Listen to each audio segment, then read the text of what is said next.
East's Daily Download is sponsored this week by the following.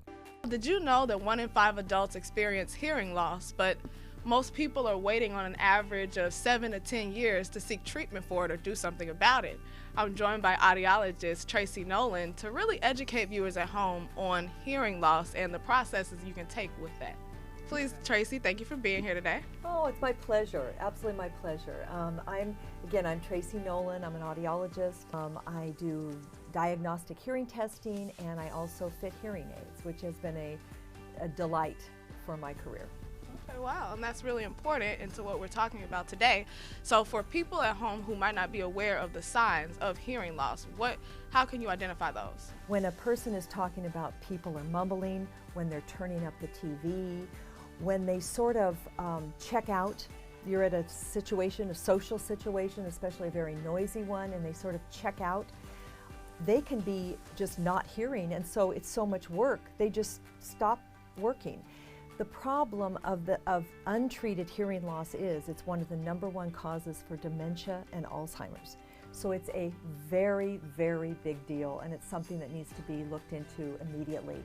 When you identify it at home, you're noticing that kind of sounds like me. How do you get involved? How can you help? All you have to do is call one of our Hearing Life offices, and I'm here in the New Bern office, and I'm here every day, and all the patient would need to do would be to call the office and make an appointment.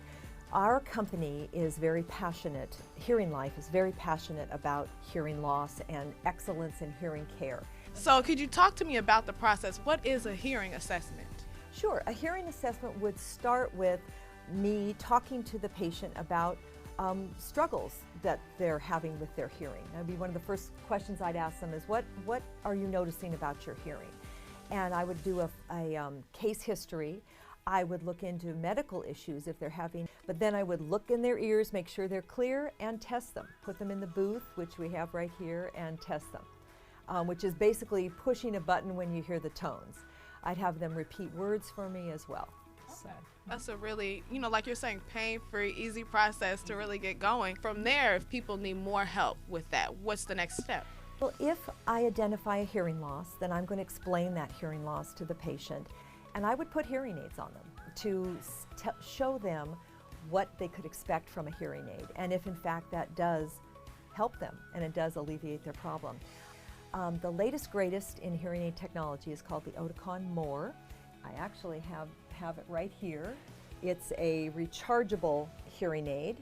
Comes in different colors, is worn behind the ear, and then a little tip is worn in the ear. They're virtually invisible. People just don't see them at all. That's definitely high tech, like you said. I mean, the sleekness of that is not what you expect to see when you're thinking of hearing aids. Exactly. So it's definitely come a long way.